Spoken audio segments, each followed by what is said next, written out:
আসসালামু আলাইকুম। আপনারা দেখতে পাচ্ছেন ব্ল্যাক মাম্মার কাছে রাসেল ভাইপার কতটুক নাজুক। ব্ল্যাক মাম্মা কিন্তু রাসেল ভাইপারকে গিলে খায়।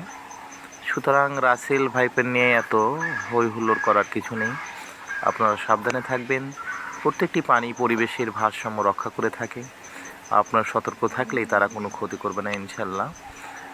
তো এই নিয়ে ফেসবুকে বিভিন্ন মিডিয়াতে তোলপাড় শুরু হয়ে গেছে। আসলে তেমন একটা ভয়াবহতা নেই। আপনি সতর্ক থাকলেই আপনি বেঁচে থাকবেন। প্রকৃতিকূলের প্রাণী বেঁচে যাবে।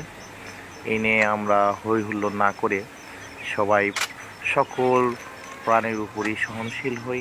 অযথা রাসেল ভাইপারের জন্য আমরা কিন্তু নিরীহ অন্য অন্য সাপকেও আমরা মেরে ফেলছি। এতে কিন্তু আমাদের পরিবেশ ভারসাম্য নষ্ট হচ্ছে।